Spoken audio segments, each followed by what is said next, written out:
Time for some 3v3 league action again, and this is the 5th division.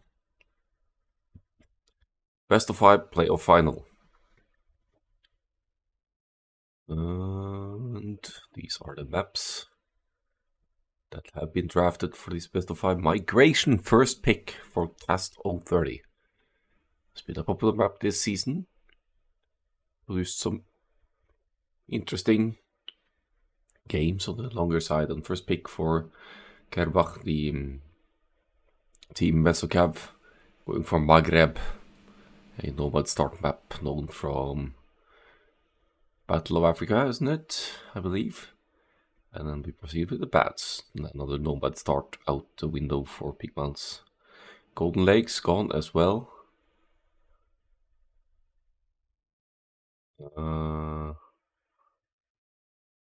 Something not right about the bands here. I need to sort that out, but okay, Golden Lakes, Chaos Pete gets picked, Guildford gets picked, and we have another ban, Team Acropolis, and Amazon Tunnel, leaving us with Runestones in the end. Oh, it's three bans on the left hand side. I need to fix that.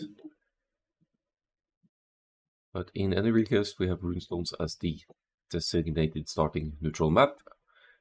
Let's have a look at the potential civilizations to be used here. Lithuanians would be a good pocket for Runestones and RVP clone essentially. But they're also a go-to pick for Chaos Pit in many ways because of the extra starting food, and food is scarce on Chaos Pit.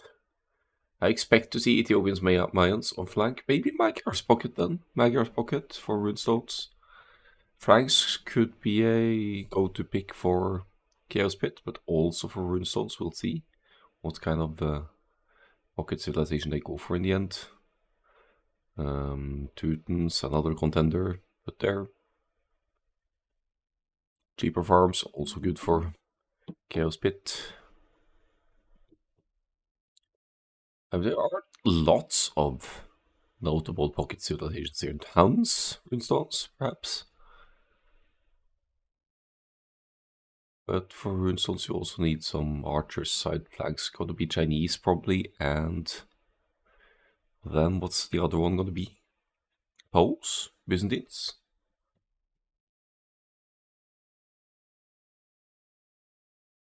Burgundians, also a cavalry pocket civilization. Let's have a look at first game in Capture Age here.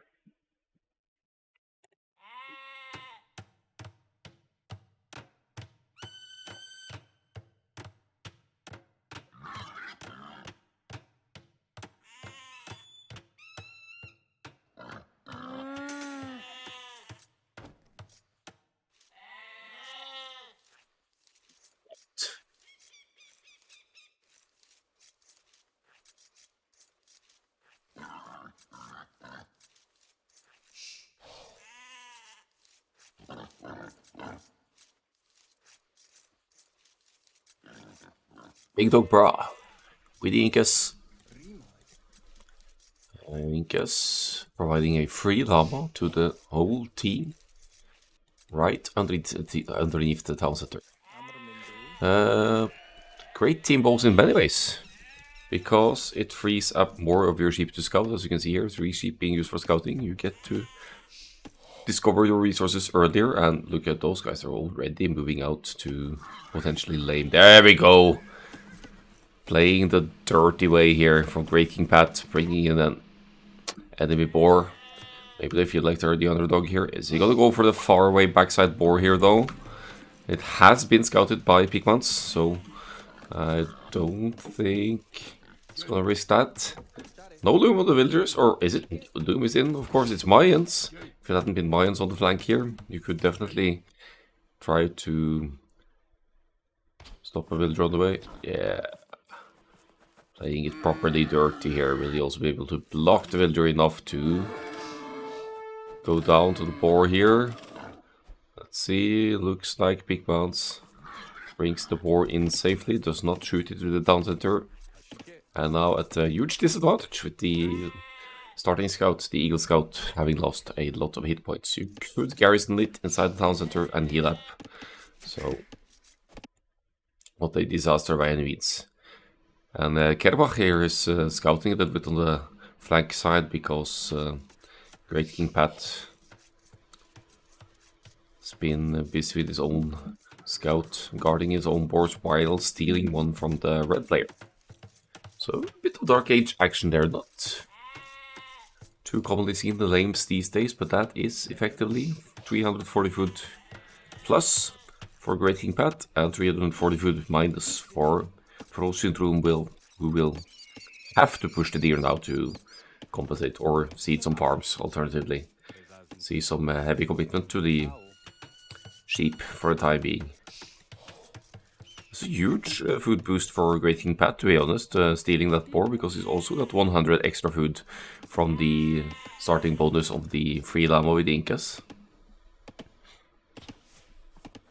Which also costs something in idle time, right? And it's the Mongols, so he's benefiting even more from the 40% faster hunt, but at a cost. That's 43 seconds wasted in idle town center time there, which is going to delay a fast feudal age uptime here. Wait, now what? This is gonna lame the hunt as well? What's going on here? Ay. Don't even have time to introduce the saves or anything here. Does he see it? Does he see it? Does he see it? That's a weak villager. Oh no, you didn't. Oh no, you don't. Oh yes, he did. Possibly not enough HP on these guys to justify fighting the scout. Villager has same attack as the scout. Oh, no fair play aboard from Great King Pat. This set. But as a result, also a lower population here is about to click up, but it's going to be later than at least. Takes out the scout actually. Several players of cost of 30. Was it worth it? For 42 seconds of idle seize time.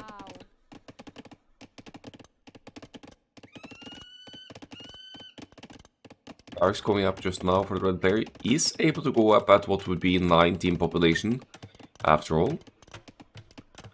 But at what cost? I mean, it's going to be helpful with the Ethiopian's bonus here with 100 food and gold.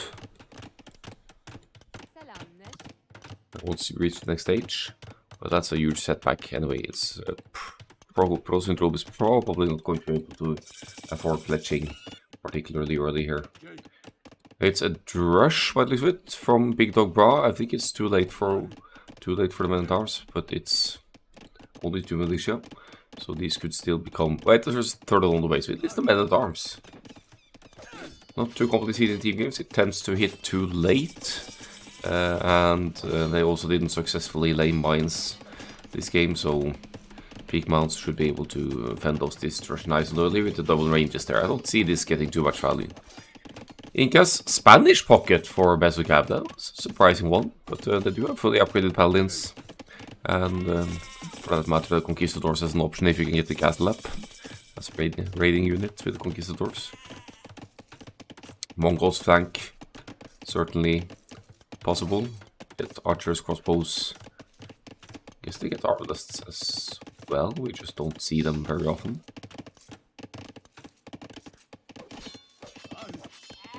Third village on the way, and they haven't really got any particular value here. So Pro Syndrome trying to recover from the early lane here, walling off nicely at home, only going with one range to begin with, but also gets that bottle wall up nice and early here is going to be safe from any scouts aggression at least. I don't know about the ranged forward by... Ooh, Great King Pat is going for the stable. He's going double stable here. An off-meta approach for runestones for Mesocav with an intense laming effort early on as well. I think they feel like they are on the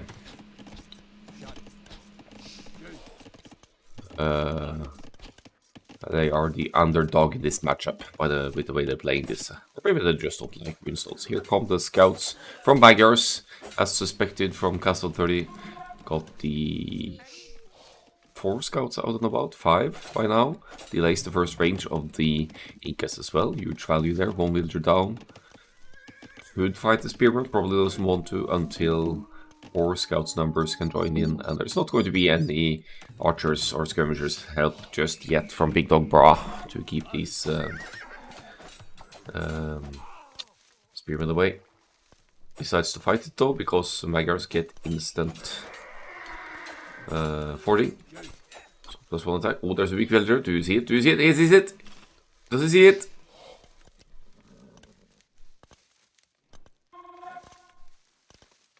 Well, that sucked. Second range going up. Sneak hit on the spear or something.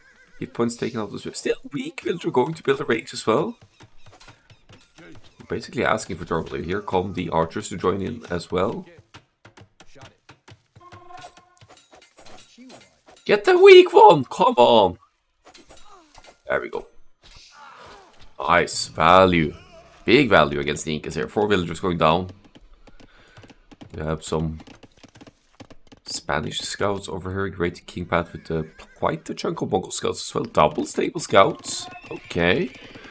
Scale parting armor coming in. I guess that extra food from the laming pays off after all, but pretty messy economy at home base for Great King Pat here, and the double stable scouts investment. That's certainly going to delay any Castle Age uptime for the Mongols, lame or not. Double sale for the Spanish as well. Mesocav, they certainly enjoy their cavalry play, and they have a Meso civilization in the mix as well, so I guess the team name checks out.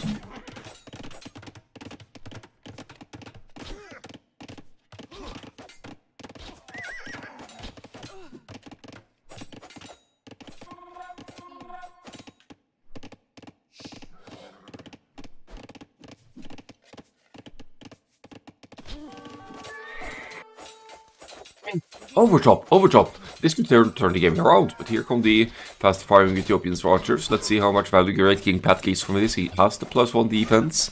No bloodlines yet, obviously. Hasn't been mining gold. Has to focus down archers here. Is going to sacrifice quite a few scouts here, but may be happy with the 4 villager kills as well.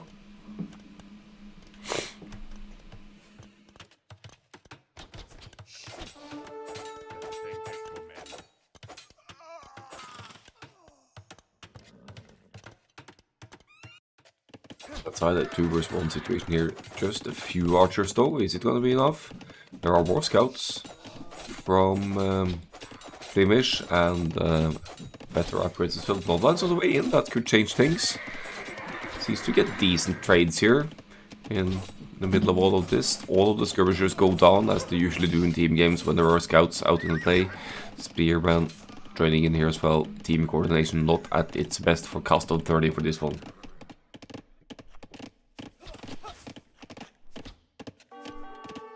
But marginal. Equal lead for Castle 30 behind this. They've managed to keep the idle towns at a time lower than their opponents. Rewalling at work for Pro Syndrome as well. Going to keep more scouts away from entering.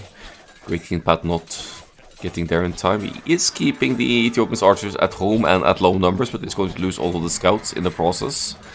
Nowhere near any Castle Age click. Ethiopians, actually Pro Syndrome and Thievish, decently close to clicking up to the next stage.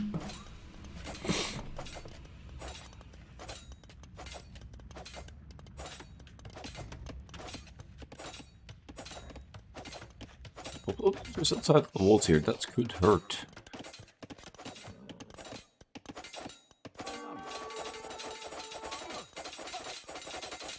We won't go down at least. Other scouts should probably be here and keep the gate open, but it's too close to the town center as well. 7 villagers. gonna be 8 for Great King Pat. Great King Pat is gonna get another one. It does. 8 villagers down. Okay. Double Scouts value. Surprise factor pays off here for Mesocav, but Castle 30, they have their pocket on the way to the Castle Age, and that's more than we can say about the Spanish player in the green here. So the Magyars Knights going to be out much earlier than the Spanish ones.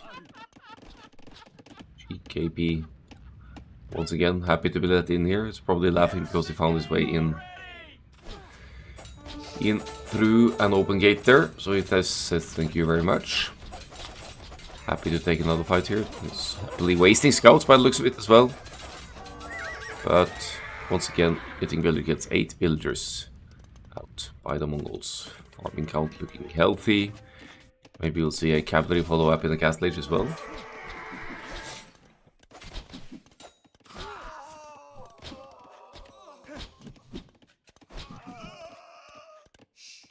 Skirmishers kind of paying off here now that there aren't any pocket scouts to help out, but Castle Age about to kick in. Knights from at least one stable. No second stable yet for Timish. That's a bit unfortunate timing on the second stable there. Would be certainly be boosting the Knights production with double stables there. But no player of Mesocav has clicked the Castle Age still. They're committed to Feudal Age for way longer here. And these Feudal Age skirmishers don't stand a chance against a couple of Magyars Knights here.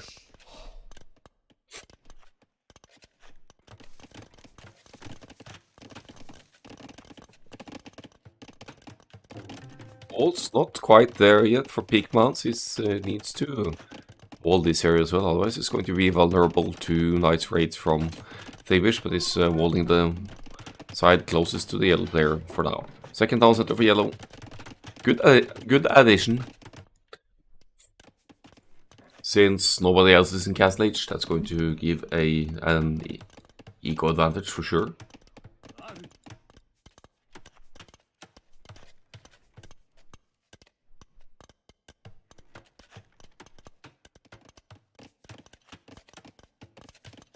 I'll pull palisades to the side for Great King Pat. Doesn't want to waste the stone for stone walls, I guess. Gonna get a town center up maybe on the stone over here for castles and Magodai later. Mongols, they are a powerhouse in the very late Imperial Age if they can get to the Magodai and or drill siege weapons.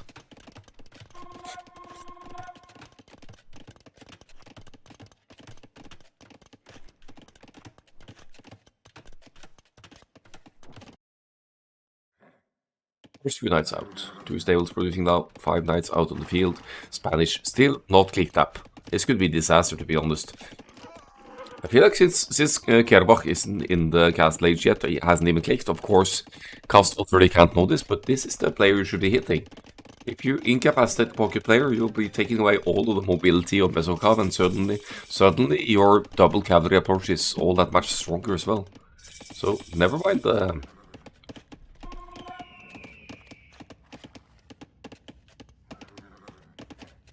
Let's have a look.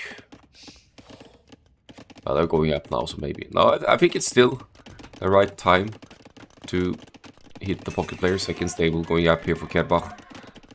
So got the healthy economy sorted, but won't be nearly as healthy if this base gets raided and all of the gold income suddenly goes down the drain.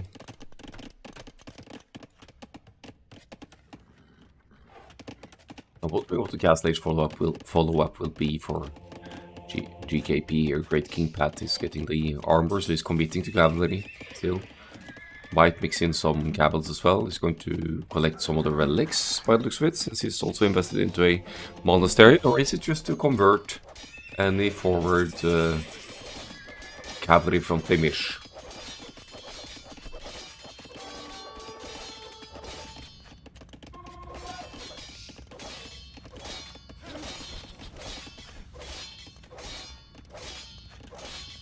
Scouts and archers working together here, but Great King Pat is also using the stray scouts, soon to be light cav, to to break through on Tibish's side. No reaction here. They might just get through. They might just get through. Oh, in the last second there for Great King Pat. There are 2 town centers to flee to for Timish though, so he should be okay. 3 town centers in fact. But might still lose some builders. Let's see. GKP's side loses 1 stable there. Bad news for the Mongols player. Not going to be able to produce anything here. Going to lose builders rapidly with this kind of raids. The crossbows and knights don't stay together. Not sure how I feel about this, but there's not any military here to keep these raids away. So huge losses to be taken for Great King Pat here now. He is indeed losing builders left and right, and he's getting payback for the lame. He's getting oh, that's one expensive town center. 15 builders lost and counting. The TC will go up, but at what cost? At what cost for Great King Pat? Forcing the builders to build this one. Crossbows might go down now to town center fire, but what value from these armies? Look at the eco kills. 25 eco kills for this relatively small army of knights and crossbows. Great King Pat down to 21 builders, forced to make scouts now because it's been off cold for a while. He's rewalling, so it's not going to let any more cavalry in here, but he is going to be struggling to get any builder production going for quite a while now, and still needs to deal with crossbows inside of his base as well.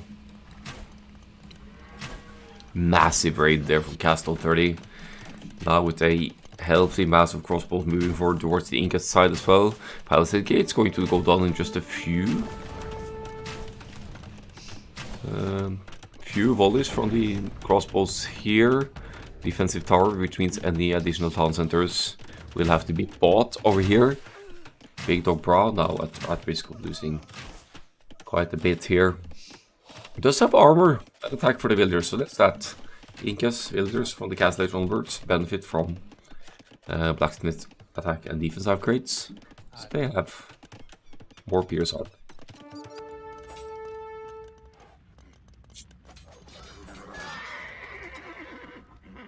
Massive eco lead now for Castle 30 because of the raids they've been pulling off. They still, generally speaking, have lower idle town center times as well. Let's see if it's time to hit Kerbach in the pocket here.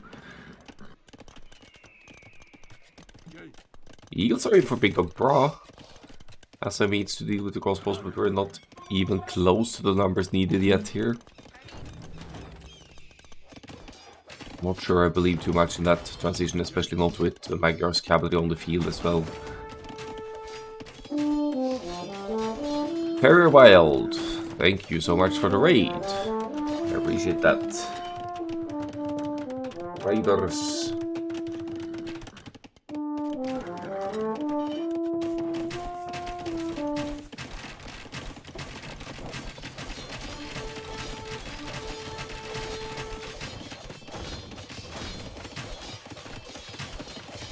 Welcome. This is 3v3 League Season 6. What's up? We're getting some League action going here. That would be League of Age of Empires, not League of Legends. Oh, nice. Glad people are picking up on the open casting. Always nice to hear about. Much appreciated. Raiding happening in-game as well, not only on Twitch. As you can see, there's some huge raids inside of Big Dog Bra's base here, and Mesocab gets punished from their early dirty play by Great King Pat, stealing the boar of Pro Syndrome, also moving a villager forward to take out their hunt. Pretty nasty.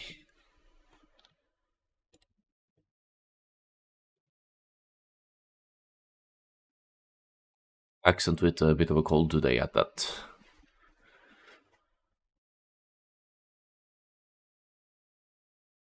But it seems Castle 30 are the superior team for open land maps here. Snowballed the game into their hands after holding off the early laming and aggression. They had a significantly earlier Castle Age. Look at that, 22 minutes compared to 26. That's 4 minutes lead to the Castle Age, and even more so versus the Pocket. 6 minutes difference. What EO is Division 5? Who knows? I think this should be the overview. Let's have a quick look at that.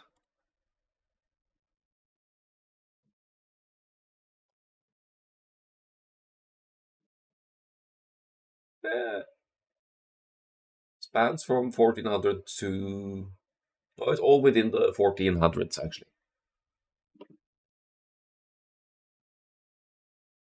1400s. So should be pretty even. On average, at least.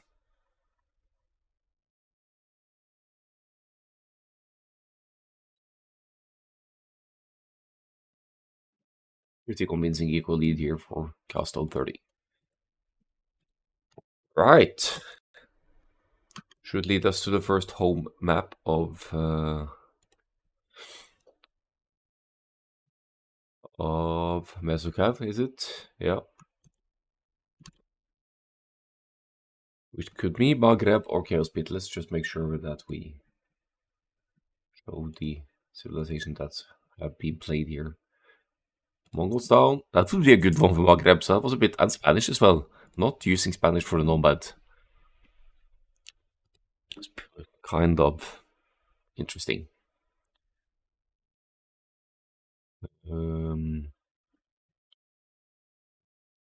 What's it gonna be then for Maghreb, I guess? Hans for the scouts.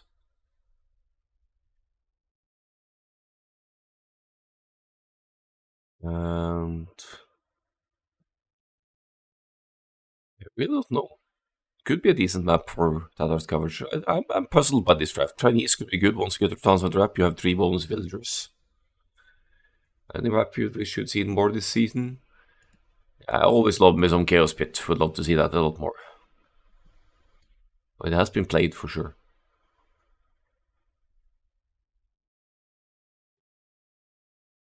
Next season is bringing Water Nomad, so that should be particularly interesting.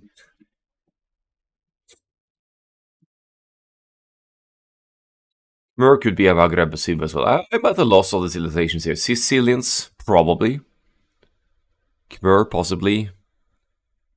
Third one, I'm not too sure. Huns could be. Berbers is a good nomad civilization, so I would be expecting Berbers. Indus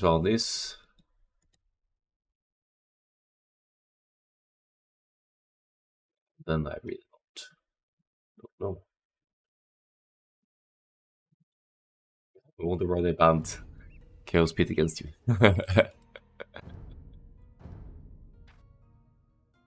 Game 2. Maghreb. Japanese, okay. Not saving Japanese for migration. Should be alright. Oh yeah, and thanks for casting it very well. Just saw that chat message above there. I appreciate that. I think Japanese is one of, if not the best sim for this map. I mean, Pigmans is settling up north. So for sure it's going to dock early and benefit from the deep fish, and the Japanese fishing ships, they work more quickly, so there's that. They also have fully upgraded arbalesters on land, and then they have the newly buffed cavalry archers as well, so you might be onto something. It's a good civ. For hybrid maps, always. Do feel like this map kind of favors mobility and movement more, though, like Spanish and for the conquistadors, or just cavalry civilizations in general. But the Japanese cavalries, they get Parthian tactics in the Castle Age now, and they get some bonus damage against skirmishes. Or what is it? What's that bonus? Bonus damage against archer class armor or whatever. I don't remember. but there's something at play there. So that's gonna be Japanese. Picamons going for the first dock now, well ahead of the Byzantines here. Byzantines have faster firing fire galleys, so they have a means to contest water with that in mind, but there's a long distance to travel here, so we'll see how much they'll actually commit to invest into water here. Berbers for Prosidro. Speedier builders, speedier ships. Don't think it'll be docking anytime soon, but always handy to be able to run away faster with the builders when you get raided. Good starting spot as well on the shorefish over here.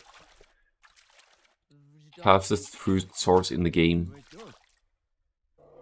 Only beaten by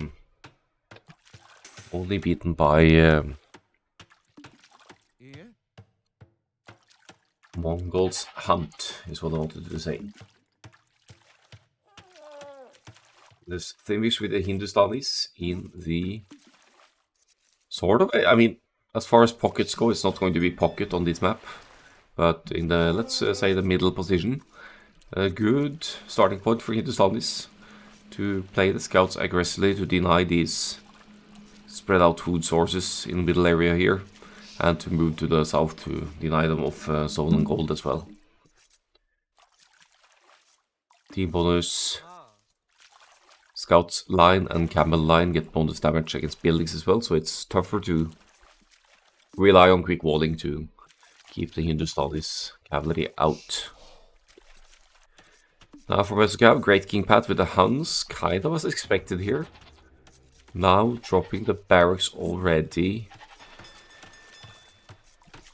It's going to be an early scouts play here for sure. He seems to enjoy the scouts approach. Mr. GKP. Barracks also going to act as the... Is it the second or is it the first? Where's... Yes, it's going to be the second building needed to click up to the feudal age. And food-wise, we're not quite there yet, but some force dropping food off the elephant and you should be fine. Big Dobra has gone for the Chinese.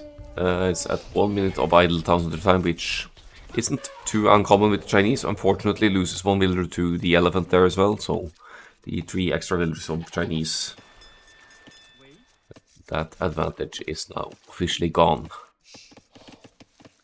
Good scouting here by Kerbach. He's spotted the Japanese dock. And moved far enough out to realize it's probably just one dock. Maybe I don't need to invest that much into water to win it.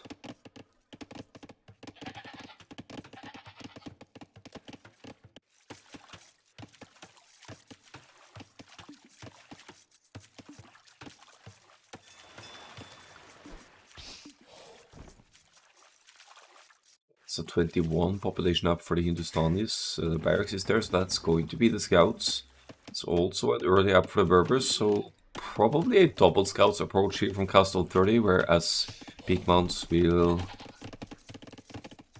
be committing a little bit to the water aggression, I would assume, because it's got gold right underneath the town center.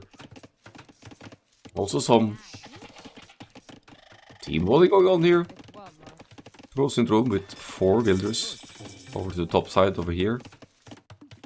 And that's also the only woodline, so if this gets denied by some kind of ranged unit, then Pro Syndrome is going to have wood struggles. Here comes the stable, going up with 2 builders for this one.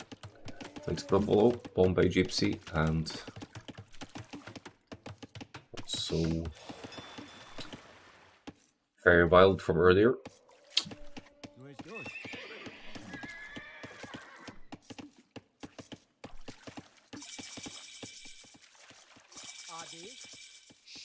Season 7 is open for sign-ups, by the way. The deadline is December 8th.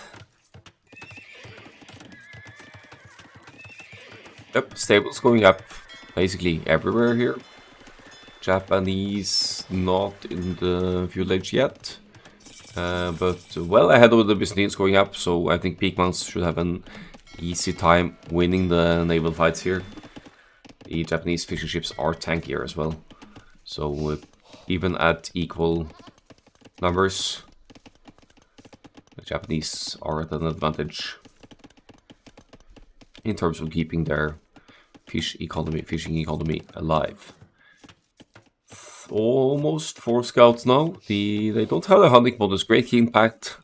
Once again with the double stables. Trademark Great King Pat, I guess. If he ever plays a hidden cup, look for the double stables.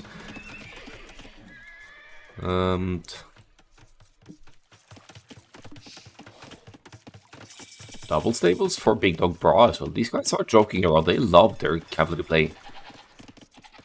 And who am I to argue? It could be powerful on a map like this, where mobility is key. Double stables that early, not seen as often though, but if you have the food to sustain it, why not? Why not? See, only 18 seconds of idle DC time for Great King Pat here is able to sustain both filter production and double stable scouts here, probably because of the speediness of the shortfish food income scouts. Not able to get any villager pick-offs there. Big Dog Bra has lost one villager, but that was to the elephant. As Peakmans is going for the galleys, keeping them defensively for now. Obviously wants a few more numbers before engaging against the player on the other side here, who seems to be using the fish for a fast cast lage approach. What's that gonna bring for the Byzantines though?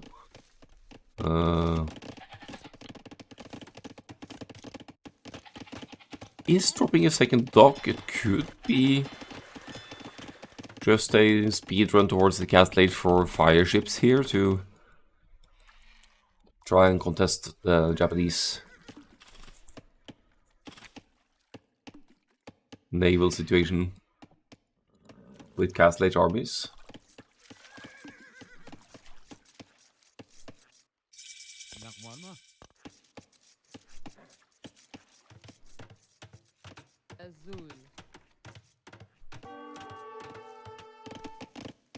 Go first galley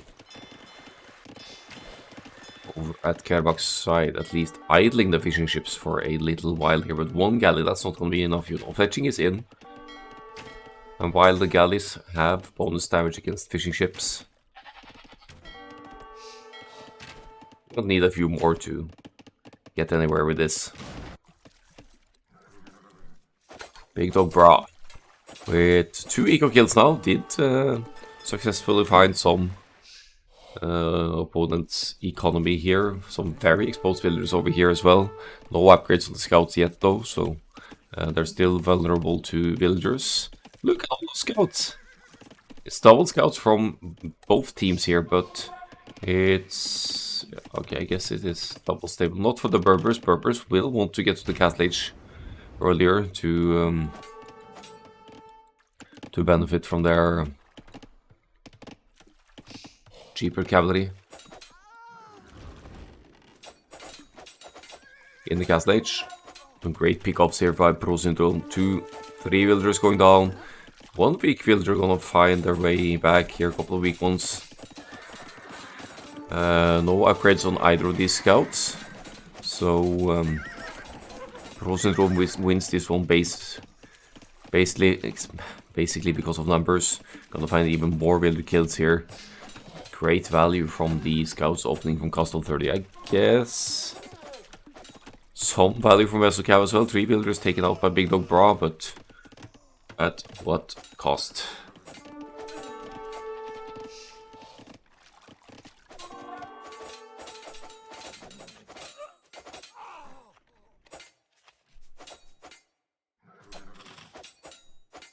So many scouts!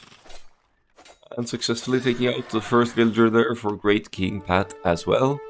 But arguably a once again, like on the Runestones game, a larger investment for cost of 30. No, Vesselcav in the field lage. The only player even remotely close to the cast lage click is Kerbach, and he's sort of still forced to invest into naval military to keep the fish alive. It's actually lost quite a few of the fish as well, only 2 fishing ships left, so some great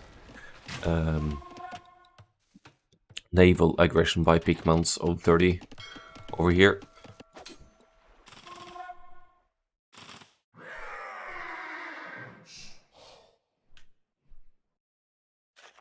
Yes. Only 4 villages apart. Only 4 villages apart between the 2 teams, all things considered. Which means that cost of 30 have been again more consistent with the villager production.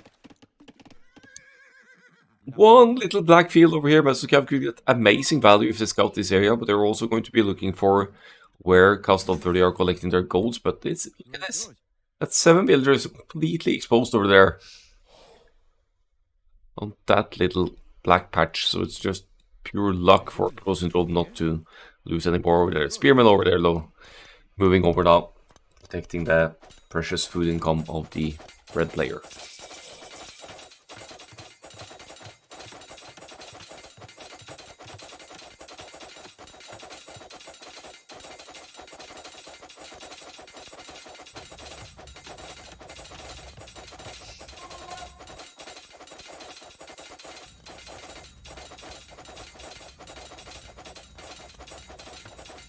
Now, even without the Hindustanis borders over here, there is a chance that Mesocab are able to break through on the gold. Here comes the Spearman to the rescue, but another villager should be going down here, potentially.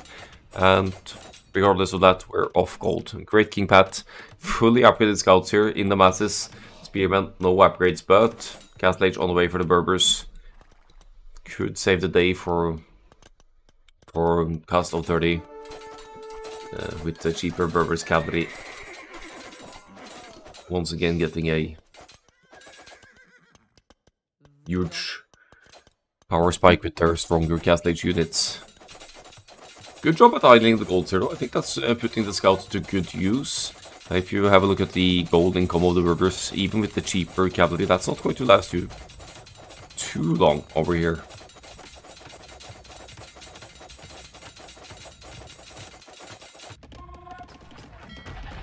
Galleys are in for Pigmans as well. Castle Age only halfway there for Kerbach. Crossbows being made by the Japanese on land, so we're going to see some ranged land units doing some work as well. Further strengthens the push on land for cost of 30.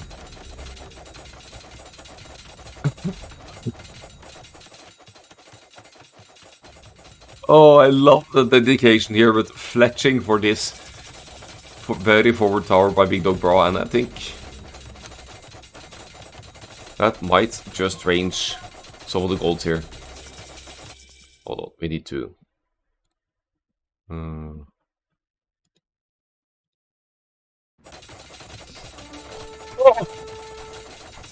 It's 1 tile away from ranging this side. It does range this side though, so these villagers are at least gonna struggle against the tower fire. So gold is gonna become an issue for Castle 30 here, especially an issue for Pro Syndrome with the Berbers unless he finds gold somewhere else. Nothing over here. Town center to the left side for Thimish. Wants to secure gold somewhere else. Has been able to add some camels here, so cost of 30 all in the Castle Age here. While Big Dog Bra still in the Field Age with the Chinese, and Great King Pat only halfway there. He is going to have a decent chunk of scout cavalry to upgrade into light cav, but with the Hindustani camels already out and about, that is not necessarily going to do too much for the Hans player Fascinating Tower.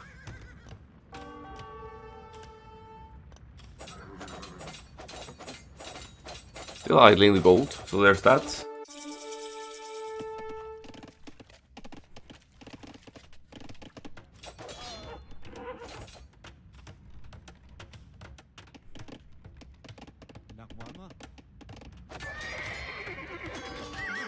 Funnily enough, with only fuel age upgrades for these camels, you could actually almost fight them with the... At least when light cab comes in, you could actually consider taking the fight against these small numbers of camels. This scout's town center over here knows that this is where the yellow player is going to be getting the gold. So if you mass up enough knights or any kind of unit mass, maybe consider dropping a... It's too far away to move buildings over to drop a castle, but that has to be denied somehow, that gold income.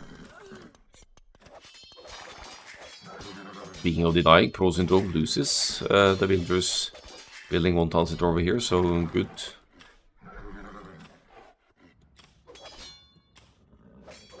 Good game sense of Mesocab to stop that one from going up.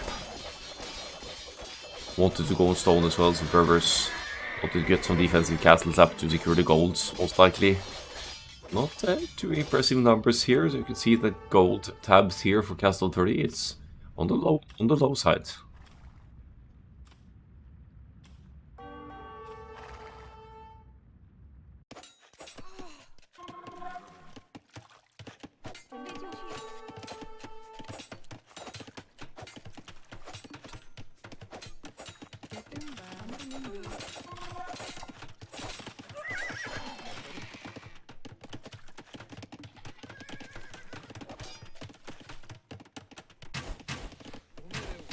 Ooh, crossbows are out. Forcing an elite skirmisher addition for the Byzantines here. Not going to see any cavalry to help out on the right hand side here, so elite skirmisher will work out as a defense for now. It's smart of Big Mounts not to be moving all the way in just yet, because you don't want to find yourself trapped inside the enemy base and taken out by their skirmishers. Wonder if it's going to be able... There's one black patch over here where there's gold being taken by grey, and there's no grey presence down south at all. So if you deny this gold, the Byzantine player isn't going to have any gold access for a while yet. And hold up.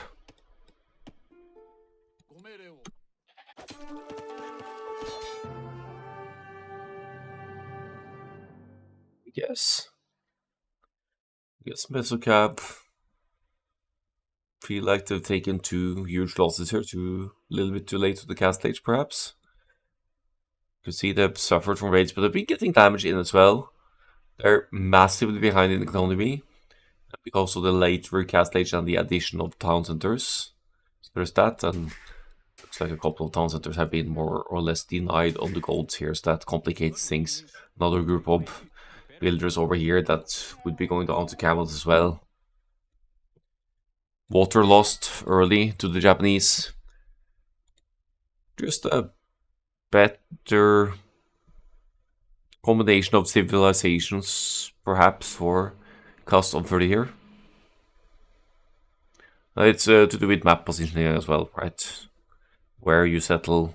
I think the way Mesocab set up early on, they committed some of their early villagers to be lumberjacks over here, while the rest of the economy was setting up down in the middle, and I think that causes puts you in a vulnerable spot when it comes to wood access in the late feudal, early castle age, at least until you can get your town centers up, because you're just not going to bring in enough of your critical resources at that point.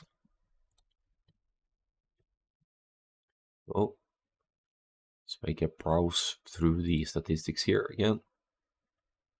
Pretty dominant Japanese display here. About to spot the villagers on gold from Kerbach as well, so that's another 6 villagers down there for the grey player. Seems to have taken some losses up top as well. And the overall military count 3 times the size for Custom 30.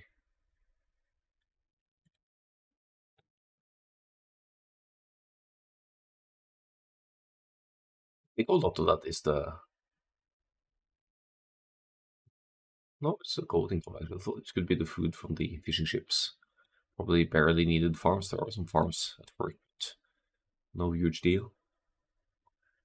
Didn't see any Japanese cavalry yet, did we? No, just crossbows.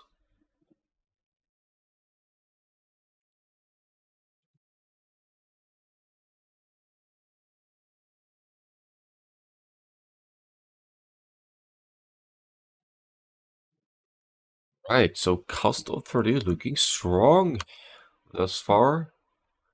Taking the win with the Berbers, Japanese, Hindustanis combination. It's a best of 5, so it could still turn around.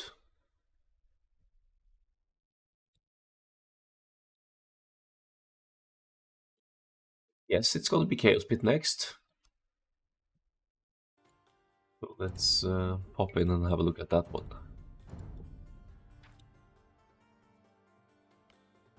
Split it is. I was going to speculate on the Sims here, but here we see them.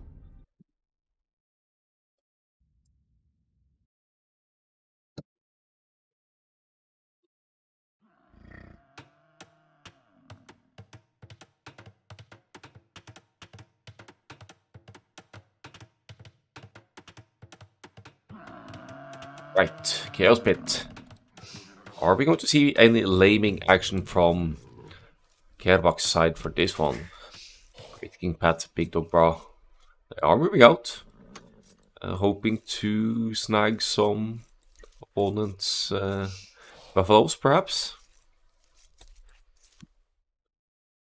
As the bet is. Seize the house, which means the town center must be close. Dangerously close to the town center. This is a map where you won't be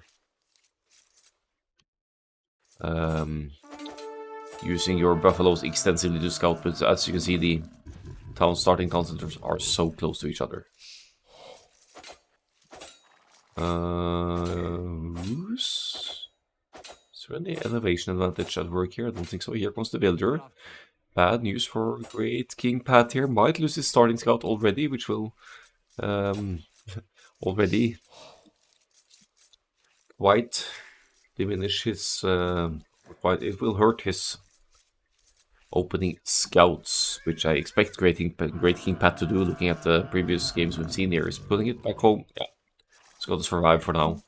Does delay the deer luring a little bit, but I'm not sure if that's of much of an issue at this point. Chaos Pit, you want to, or you have to,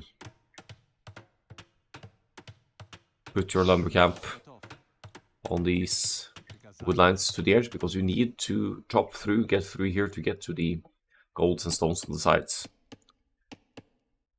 I'm not particularly loving this lumber camp over here, because it's going to take at least 4 trees to drop through before you get into the middle area here. I think there are thinner sections to go for. Like, yeah, I like this one, for example. 1, 2, 3, and you're through. As long as you micromanage your lumberjack. Pro Syndrome with the Vietnamese on the flank. Good archer civilization, of course. Suppose part of the reason could be the cheaper economic upgrades for the Vietnamese. Lets you get more easily to horse collar and double with axe and these sort of things, not costing wood, only food. Slabs for Thamish, faster working farmers, helping out quite a bit when you after you get your market up, as you could sell food to get gold access and not have it hurt you nearly as much because your farmers work faster.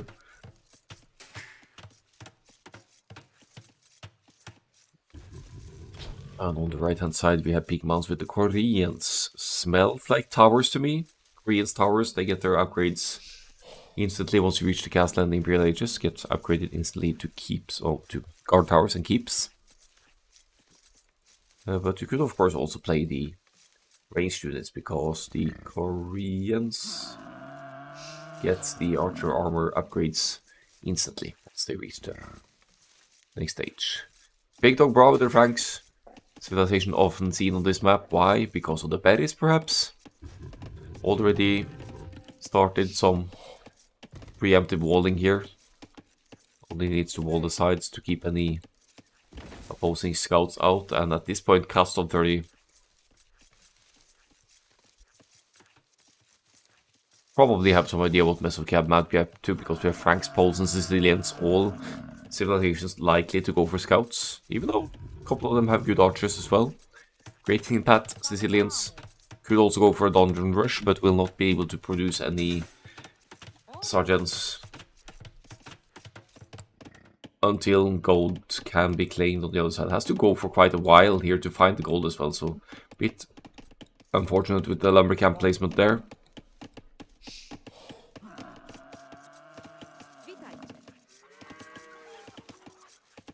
The fallback for the Poles, seeding some farms, and once these farms complete, that's going to yield 10% of the farm food instantly. Nice little food boost for the Poles there. Pretty similar uplands here. The villager count is dead even between the players, so no early uptime of significance for any of the players here. We have a couple of 19 and 20 population apps here, so the what kind of openings we'll see here. They're dropping their barracks. Big Dog Bra can't really deny that one from happening. But seeing even the beginnings of kind of a, almost feels like a team wall attempt here between the players here.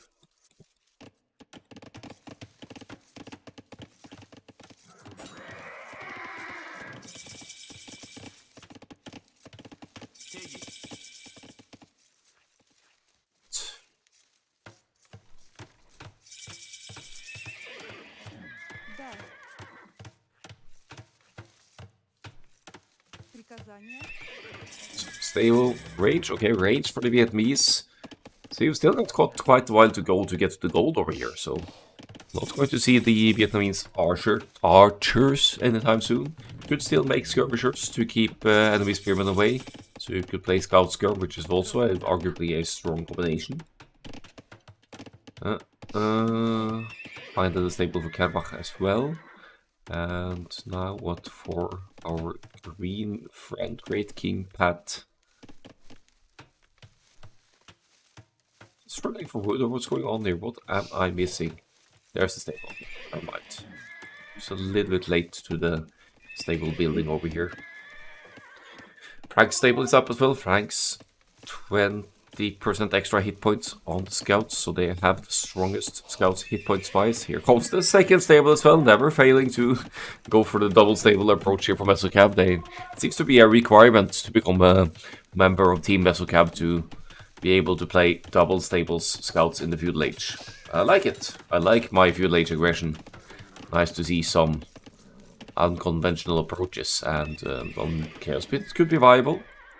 It's just that small walls also will be keeping the scouts out, and the walling efforts of I have to commend Castle 34 already walling the middle of the map pretty nicely here, making it awkward for the enemy scouts to find damage if they're able to complete the walls here. Can we get...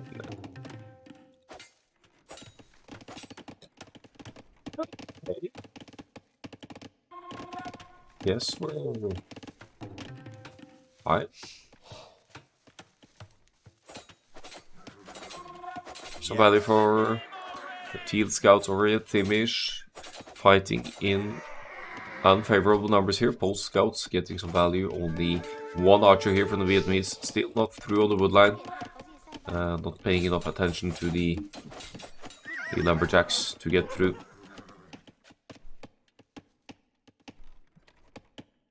So we'll see the edges. We are through. Peakmans is through. The Koreans player will be scouting for gold on the backside, and that's going to take a little while. What you could also do is go full Mr. Fluffy Bunny style here and move villagers over and just be plain annoying to deny the other players entry to through the woodlands at all. Just place a tower or some palisades, stone walls, something over here to stop Big Dog Bra, for example, from getting to the stones and golds over here.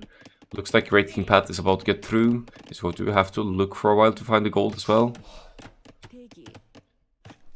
But it doesn't look like we're going to see the big brain wall of strategy from Cast 030 here.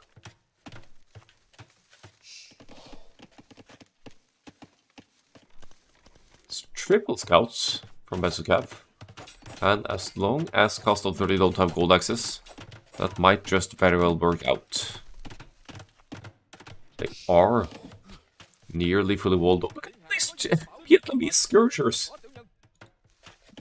That's what happens with Vietnamese with no gold, I guess, but now they're through.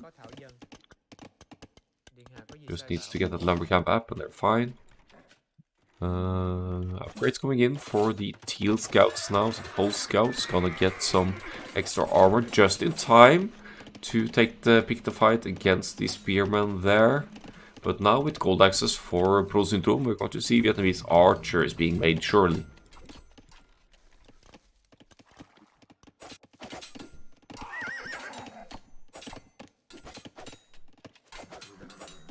Is the prolonged feudal age finally going to pay off for Besukav here? We're getting some proper pickoffs from Thimish. The designated pocket player of the Cast 030 team is also not quite through on the woodline, so no gold access for the slabs yet, which means no Castle Age for a while yet for the yellow pocket. Taking some losses here, but did manage to pick off villagers as well, 6-3 being the equal KD ratio here. Dead even in villagers! This is an even game, as even as it gets at this point. Identical populations. Good small walls here, about to get through. Kerbach has also found a way to the gold access in the back. Even committed to an outpost to get some more vision over here. Skirmishers shouldn't be working against scouts armies like these, especially not if they get the armor in, but the Great King Pat hasn't quite gotten around to that yet. He's got the Sicilian civilization, so he also takes less damage from any spearmen that might be added.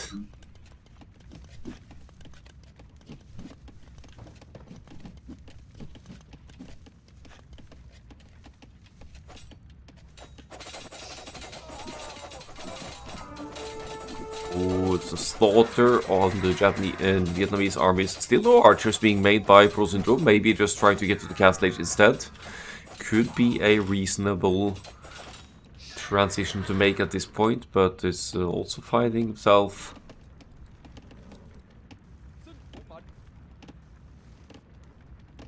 taking some huge damage to the scouts. No, only the armies actually didn't lose a single villager yet.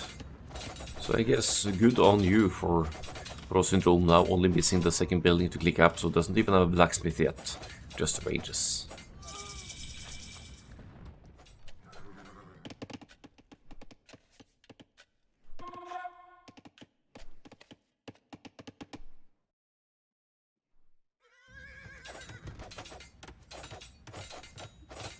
Oh, Thimish has to... Don't mind if I do. Let me in, please. Oh, good save there from Thimish. Gets the quick house up so that the rest of the scouts can't enter. Still, the teal scouts going to get some value here. And even the blue scouts from Big Dog Bra are over here. They're finding a way through. What happened there? Did they break it? Did they find a way in? Huge hits. Triple scouts power from Besukav here. They have reduced Thimish's villager count to 13. Surely.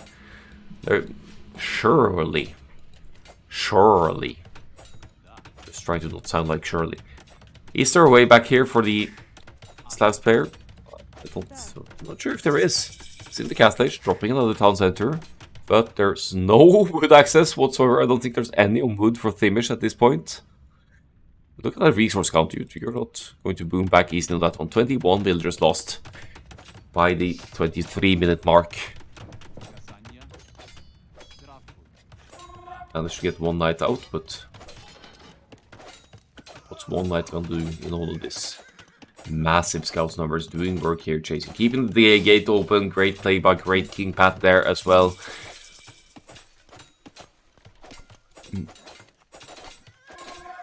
consistent scouts raids, great aggression being made here. Now they're extending their economies as well. Second town center going up for the Poles player. Going to get a bit of the Poles boom going with the Folwark economy getting gold access. More importantly, so Poles a go-to pick for this map as well, because you could collect gold through mining stone. That's not been the case for Kerbach here, but it's it's actually the only civilization, maybe aside from Saracens, that have some kind of gold access on Chaos Pit before getting through the wood lines to the sides.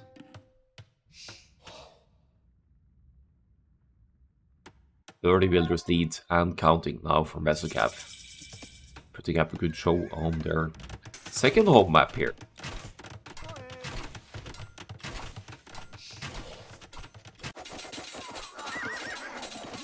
Once again, some huge scout raids here. Light cab coming in, but I think most of the scouts will be going down before that can happen. Sicilians civilization bonus certainly helping out here when the spearmen are trying to take him out. Almost gets that builder as well.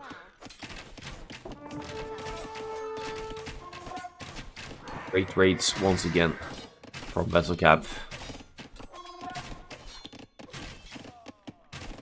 But some fighting spirit here for Cast of 30 as well. They refuse to give up. They're 40 villagers behind at this point, but they have some access to the sites. They have the Castle Age in. There's still one player still in the Feudal Age and not clicked up yet for Mesocav. So Big Dog Bra is behind here, forcing himself into some defensive towers as the Franks here. 3 defensive towers, 4 defensive towers. Is it going to keep the crossbow aggression out? I don't know. But they're placed in the way where it at least makes it tough to do any proper take out any significant number of builders here. This is probably what's denying the Castle Age for the Franks, so having to invest into so many defensive buildings like this. I wonder if you could camp the tower foundation here, break the palisade, and then find some damage at the woodline perhaps. Still getting villager kills, so evening out the villager count now for Cast of 30. They do have several town centers to produce from, so they might still find a way back. We have 34 villagers now for the Slavs. That's almost as many as the Franks player, still stuck in the feudal age, and the crossbows are going to get even more value to even out the economic count.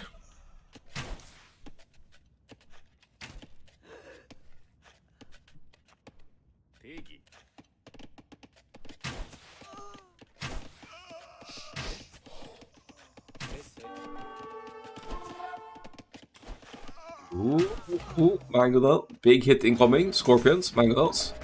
Let's go. Dodges that very nicely for peak mounts, but for how long? Mix of Scorpions and Mangonels, that should be dealt with that army. Here come the knights. Oh, there we go. Rip Korean's army.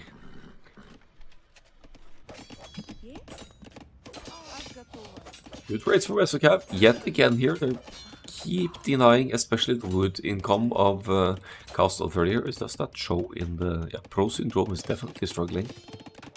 And yeah, taking too many losses here. They can't find a way back. Mesocav bringing in the win on Chaos Pit, which will take us to a game 4.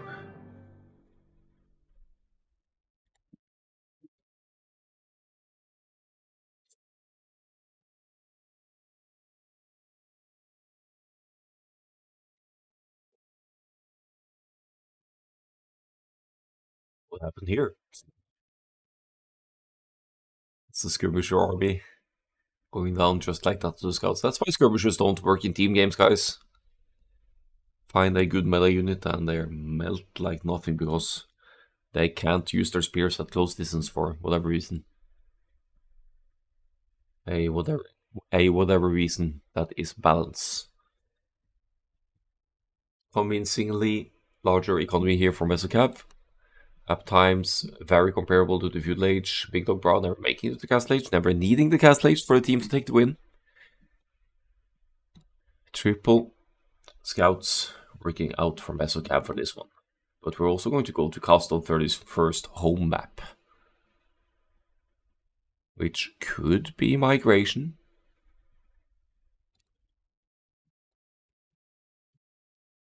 Let's just make sure to take off the win there for Kerbach and team. Sicilians, Franks, and Poles taking that one against the Vietnamese, Slavs, and what was the last one again? Koreans? Was it? Yes, Vietnamese, Slavs, Koreans.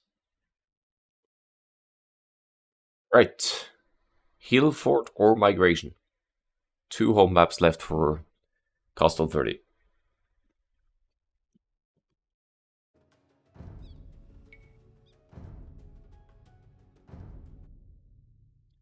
Game 4 on Migration. Okay.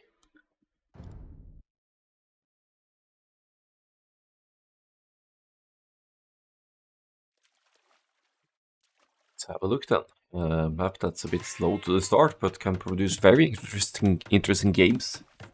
As your focus has to be a little bit on water early on. You are dependent upon the fish food income to at least get to the feudal and castle ages. But then you need to get to the middle as well, because that's where all your extra golds and stones and whatnot are. They're back with the Romans here in the pocket. Salve. Romans.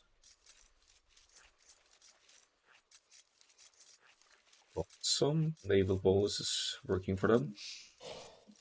Thinking about the also a great economy, but what I'm looking for is that the galley line, galleys of the Romans have +2 attack. We'll see if that comes into play from the pocket position. They could also get to centurions or land or other power units as they go. They have a powerful economy as the builders gather, build, and repair 5% faster. On the right hand side, we have Great King Pat with the Malay. We're going to take some naval responsibility. Let Malay go up through the ages 6%, 66% faster. So that's always going to be beneficial when trying to take the lead on water or make a comeback if you're falling behind. Fish traps at the discount for the Malay as well. You could get thalassocracy for the docks as the unique technology so that your docks become harbors and fire arrows, like, yeah, what you call them, mini towers.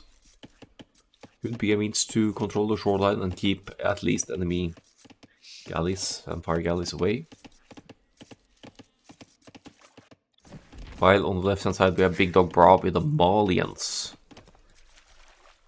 Wood savings makes it easier for Malians to get the fishing ships out nice and early. They even save wood, 15% wood for their buildings. Also great late game options for raiding, as they have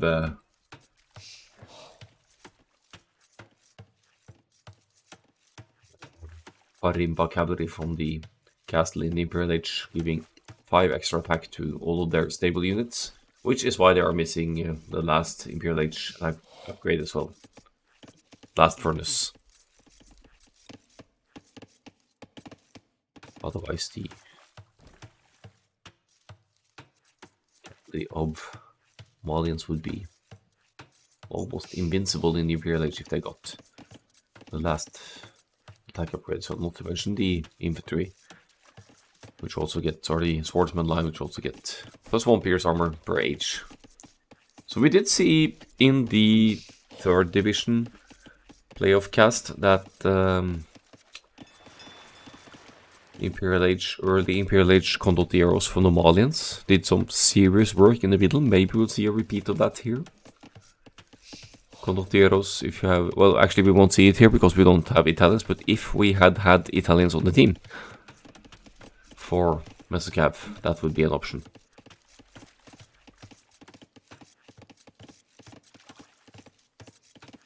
Now, for Castle 30, we have Italians for Pro Syndrome on the side here.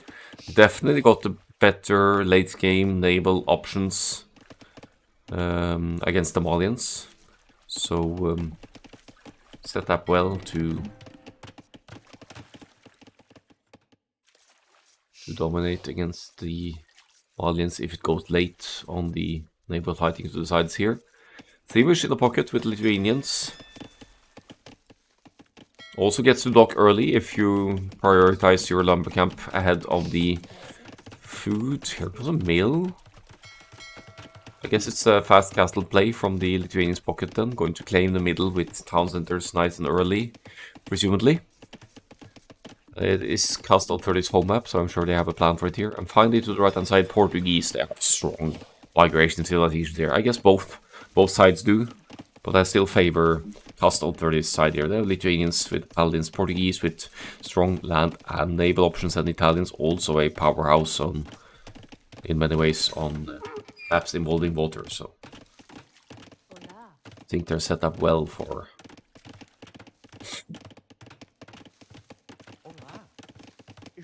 some naval and land dominance here. Castle 30. Let's give it a little quick fast forward here as we approach the feud laters for most of the teams. Not much scouting going on here. We have the feud laters in, a couple of extra docks added by Great King Pat. It's going to be 3 docks versus 2 for the Malay. Similar population, yes, but actually a couple of builders or eco units more for Great King Pat because he advances through the ages more quickly. No, barely any production. I don't like the fire galleys on migration, even if they're relatively close. If you're going to make feudal age aggression, make the galleys, I would say. It's just too far of a travel distance. And Pigmans is making the galleys, indeed, as the Portuguese here. Let's see how it plays out. I mean, if the fire galleys of Great King Pat gets close enough, that's obviously bad news for Pigmans, but definitely like the galleys approach a lot more. Fire galleys work on other naval maps. For example, on Team Islands, where you generally, if you front dock, you are close enough to your opponents for that to make a huge difference. So all 3 players making Navy for Mesocav, whereas Thimish is going to go to the middle, is going straight Castle Age, is going to start claiming the middle almost immediately with the Lithuanians. I wouldn't be too surprised if we even see a barracks in the stable in the middle to scout the middle and to claim the middle control with cavalry from the Lithuanians to stop Mesocav from making any landing and settling in the middle island at all.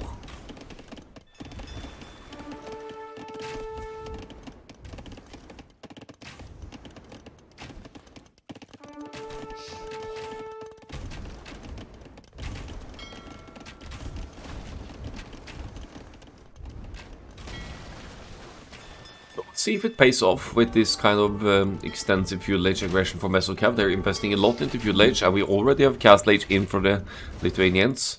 Already landed 4 villagers here. Probably just going to go for a town center now. And yeah, no land armies just yet, but also no need for that with the extensive naval investment, which Castle Trader probably realized as well that all 3 players of Mesocav are making naval military, which means that none of them will be anywhere close to the Castle Age click just yet. 2 town centers. Middle Island boom already started for the Lithuanians. So Mesocav kind of playing this as a full water map, whereas the reality is that the middle land needs to be contested. Of course, if you win the water and keep Pigmans and Pro Syndrome from reaching the middle, you still have a shot here as Mesocav, but that extended feudal age is not necessarily going to work into their favor. Got lots of military, yes, but they have no middle control. They have nothing scouted in the middle at all. No transport ship as of yet.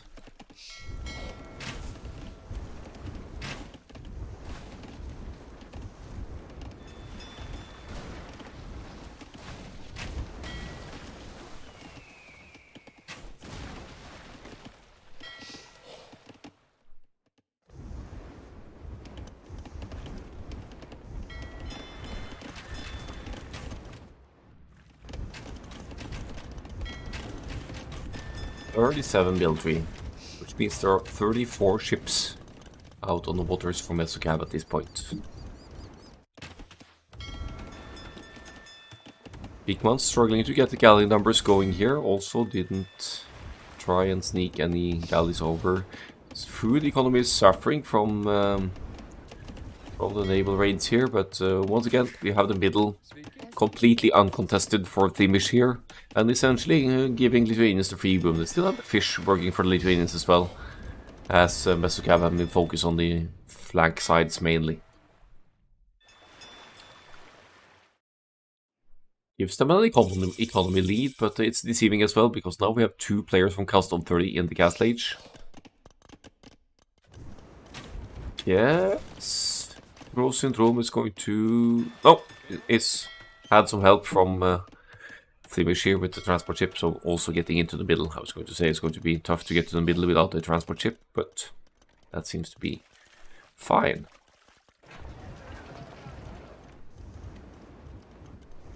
Castle 30 was scouting the middle.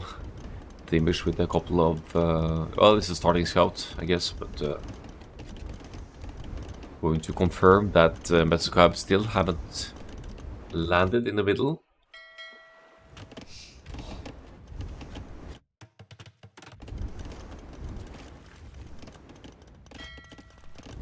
Good surrounds on the red island here, but Pro Syndrome is, as mentioned, in the middle. Did lose 5 eco units. I guess that was mainly fishing ships.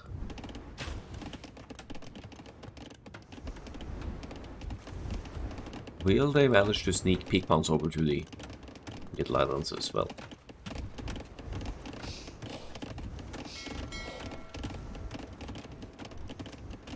Guess we'd have to commend Mesocav on the naval approach here. They've managed to deny 2 players completely off the water, and now keeping galleys close to Themish's side as well, so that Themish can't transport the remaining economy over to the mainland. But look at the mainland, it's almost half the map, this big island in the middle, right? So if you control all of that and have full land control, you'll still be able to drop a castle on the shoreline somewhere, maybe on the top side, and fight your way back with the middle as your position, because there's a very limited amount of resources on your starting islands. That gold is going to run out eventually. So if you can deny any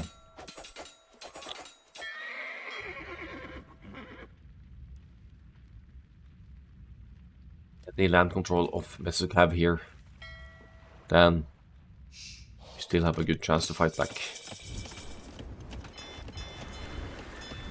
Beakmans is trying to get back onto it with the Portuguese here, but there's just too many ships here from Mesocav to allow that to happen. Now, the fish gotta go down as well.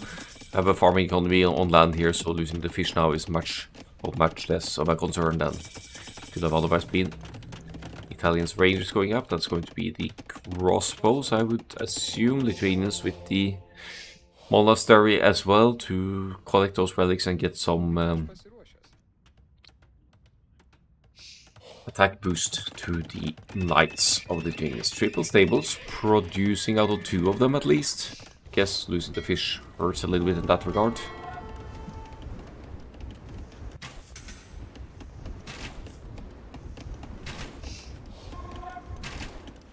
Now the economic situation is evened out. The military count is deceiving, because this is mainly naval armies for Mesocav, whereas Castle 30 has the land armies in the middle. And could, for example, deny this town center from coming up if the vision is on point on the map over here. Found the Malian's TC at least.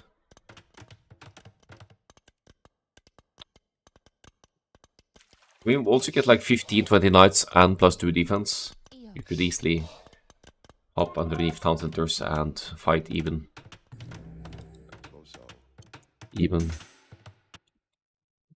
with town centers firing at you. Yep, Pigmans has made his way over as well.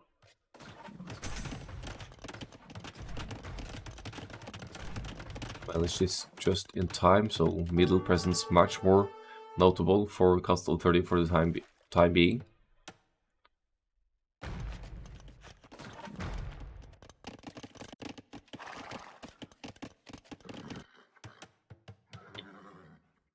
Now finds the Romans town center as well.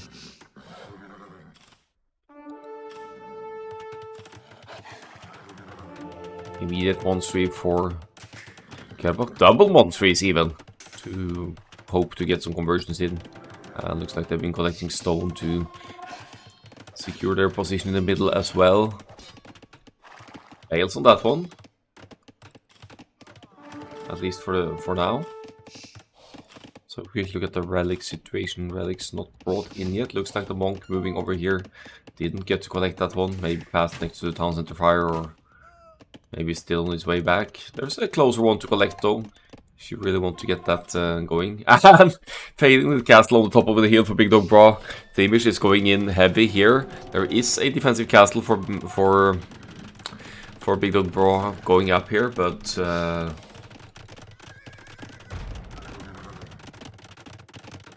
I need to update that command, that's for sure.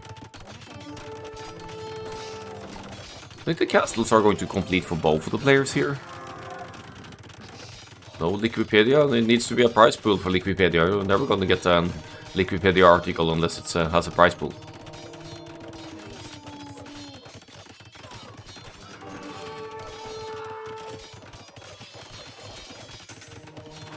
It's just the way it works. Needs to be at least $50 or $200 play capitalism. I don't care about Liquipedia.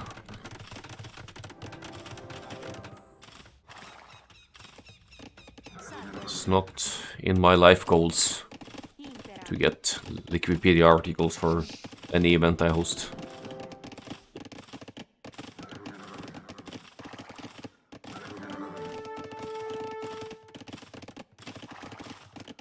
It's more of a way to limit the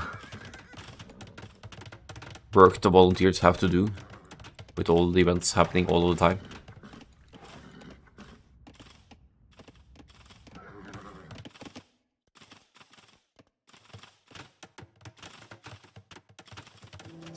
Castle, are we going to see light this then? That's Imperial Age for... who's that? The Romans? Ooh. But the castle fails to complete, so we are not going to see any Roman trebuchets here just yet. Only a handful of builders looking over here. Still guarding the shorelines here on the starting islands of Castle 30, but not really able to range any of the economies here, so they'd have to land to make some proper damage over here. Monk trying to collect a relic to the left hand side. Good luck with that. Still no relics for Thimish. Come on, you have one right here. Grr.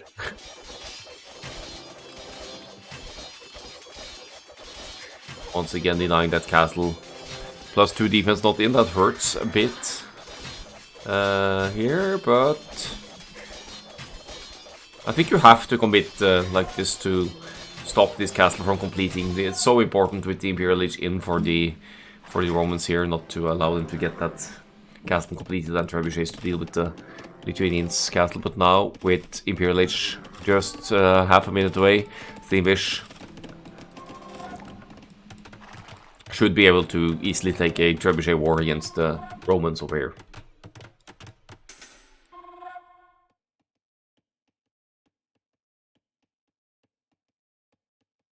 It's a kind of tilt to surround purple with a ring of protective ships. Indeed. Trebuchets of both castle for Thamish here. Malians player far from the Imperial Age here, so at least one of the castles will be going down before the Malians can commit to anything. Lots of Malians pikemen here. They don't have access to halberdiers, so that's not going to be too sustainable entering the Imperial Age.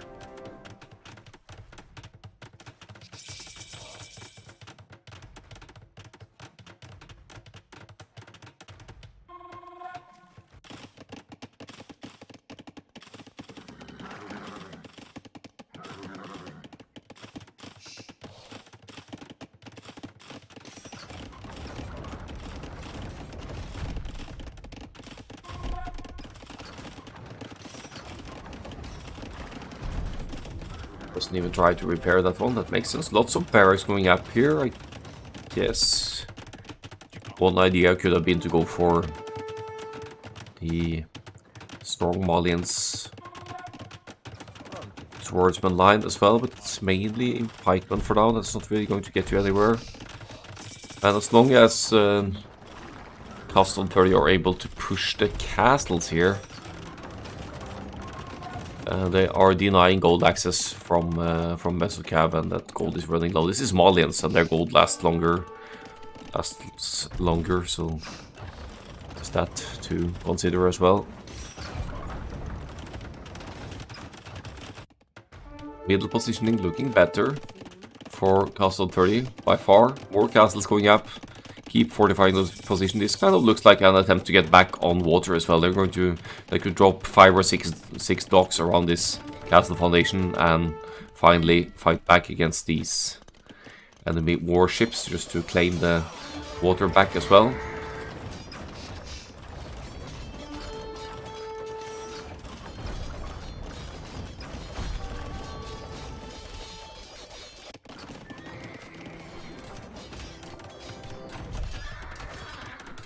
Accuracy coming in for the Malay that is going to be upgrading their docks into harbors, which now fire arrows at any opposing ships or units.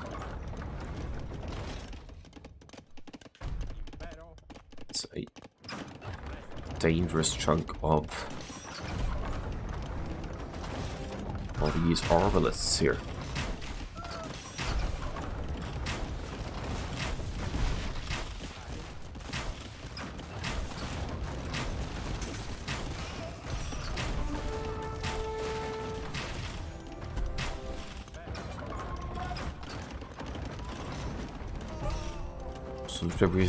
Trebuchets down now for Great King Pat. The early investment to the early movement into the middle for Castle 30 is paying off here. They are owning most of the middle island by now. Seem to have the stronger units combination as well. They definitely have the stronger cavalry. 2 relics now for the Lithuanians, so +2 additional attack for the Cavaliers, very soon to become Paladins, which should be the end of Kerbach over here. And while to the left hand side, I think pikemen shouldn't be of any concern for this mass of Lithuanians Paladins currently on the field. I think you should just dive. You just need to deal with the castles, so you don't risk taking damage from castle fire while fighting the armies over here.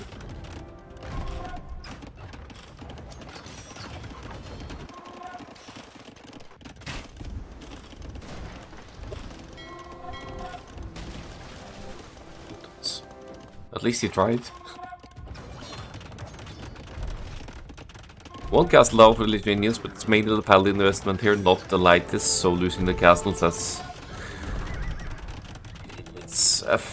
it's making Castle 30 a little bit more vulnerable to raids, but as it stands, they seem to have decent economies running. Still, Peak Mounts wants to move some of the economy over to the mainland, gets that defensive castle up on the starting island, and will probably be redocking right next to it soon enough. These are 2 relic Lithuanian paladins running away from puny Malian's pikemen. I guess we're trying to just get closer to the arbalists here. This is ridiculously strong combination against what Mesocav currently had in the middle here. Is fully upgraded Lithuanian paladins, fully upgraded Italians arbalists. One doesn't simply stop this kind of army combination. Look how quickly that town center goes down as well to the... how many relics now? Still 2 relics, Lithuanian paladins, but that is 14 plus 4 attack.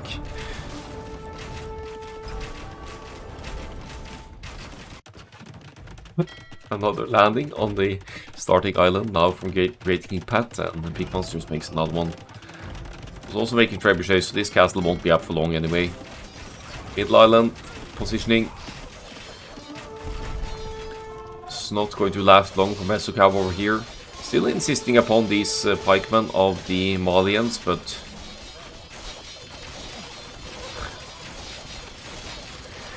if you collect all of the paladins together and work together with the arbalists, those pikemen just don't stand a chance.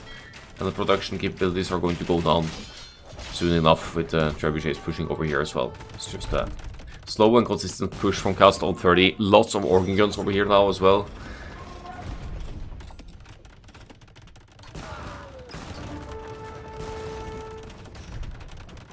As Great King Pat has gone into the Malay battle elephants over here.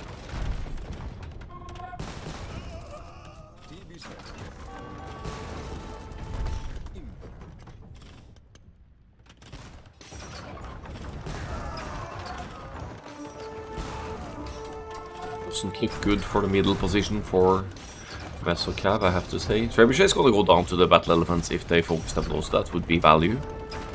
But they seem to be chasing the organ guns. Playing right into the organ guns' favor of points over here. Yeah,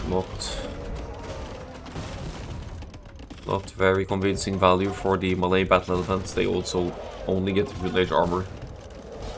So they are especially vulnerable to ranged fire. Almost twice the military for Castle 30. Losing the economy in the homeland, so there's that, but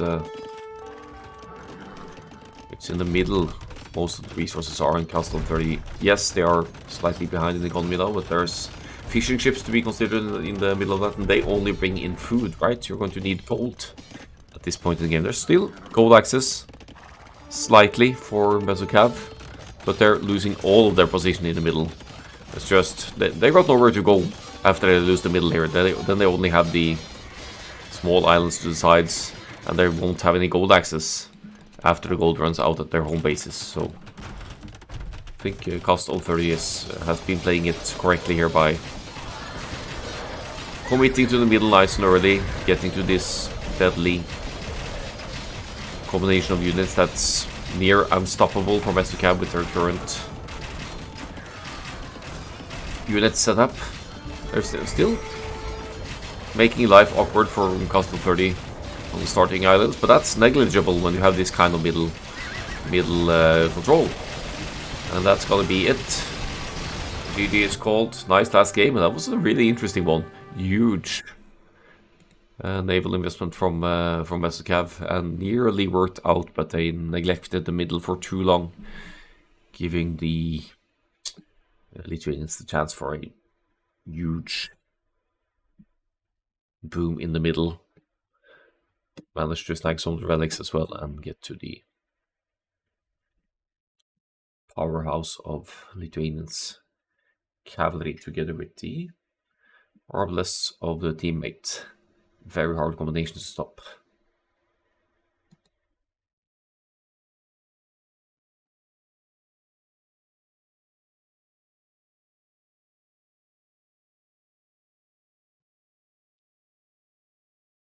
You can tell from the economy there that early middle setup just made for much more consistent gold access, all kinds of resources. Imperial Age timings comparably. Romans up nice and early, but getting that castle denied early in the Imperial Age. But tough to push away the fortifications of of cost of 30. Better economy overall, better fish economy for Metsukav, but that naval control wasn't enough to win them the game. That is home map. Well earned for Big Man's team. Lithuanians, Italians, and Portuguese taking that one against Malay, Malians, and Romans. Which concludes the 5th division with a 3-1 best of 5 final for Fast 30. GG, well played. And good luck in the next season for the teams joining that one. I think some of them might return. I haven't checked the full sign-ups yet.